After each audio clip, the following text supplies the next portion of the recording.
ଜୟ ଜଗନ୍ନାଥ ସାଙ୍ଗମାନେ ୱେଲକମ୍ କରୁଛି ମୋ ୟୁଟ୍ୟୁବ୍ ଚ୍ୟାନେଲକୁ। ଆଜି ମୁଁ ବନେଇବାକୁ ଯାଉଛି ବାରିପଦାର ଜଗନ୍ନାଥ ମନ୍ଦିରରେ ଭୋଗ ଲାଗୁଥିବା ଗୋଟେ ସ୍ୱାଦିଷ୍ଟ ଏବଂ ସହଜ ରେସିପି, ଯାହାର ନାଁ ହେଉଛି ଦଳା ଖିଚୁଡ଼ି। ଦଳା ଖିଚୁଡ଼ି ବନେଇବା ପାଇଁ ପ୍ରଥମେ ମୁଁ 2 କପ୍ ଅରୁଆ ଚାଉଳ ନେଇଯାଉଛି, ଯାହାକୁ କି ମୁଁ 30 ମିନିଟ୍ ପର୍ଯ୍ୟନ୍ତ ବତୁରେଇ ରଖିଥିଲି।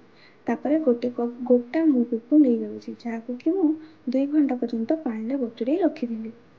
ଭିଜେଇ ରଖିଥିବା ଚାଉଳରୁ ପାଣି ବାହାର କରି ସେଇଥିରେ ବତୁରେଇ ରଖିଥିବା ଗୋଟା ମୁଗକୁ ଦେଇଥିଲି।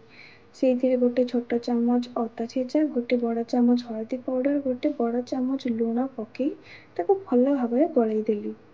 ଏହି ଖିଚୁଡ଼ିକୁ ଗୋଳେଇକି କିମ୍ବା ଦଳିକି ବନଉଥିବାରୁ ତା'ର ନାଁ ହେଉଛି ଦଳା ଖିଚୁଡ଼ି।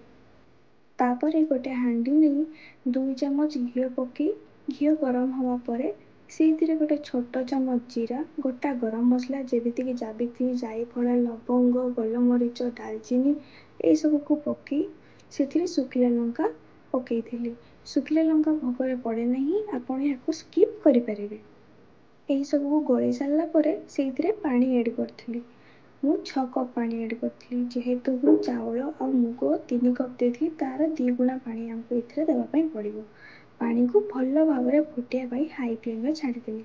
ପାଣି ଫୁଟି ସାରିଲା ପରେ ସେଥିରେ ଗୋଳେଇ ରଖିଥିବା ଚାଉଳ ଏବଂ ମୁଗକୁ 10 ମିନିଟ୍ ପର୍ଯ୍ୟନ୍ତ ହାଇ ଫ୍ଲେମ୍ରେ ଫୁଟିବା ପାଇଁ ଛାଡ଼ିଦେଲି। 10 ମିନିଟ୍ ହାଇ ଫ୍ଲେମ୍ରେ ଫୁଟି ସାରିଲା ପରେ ତାକୁ ହାଲକା ଢାଙ୍କୁଣି ଦେଇ 5 ମିନିଟ୍ ପର୍ଯ୍ୟନ୍ତ ସିଝିବା ପାଇଁ ଛାଡ଼ି ଦେଇଥିଲି।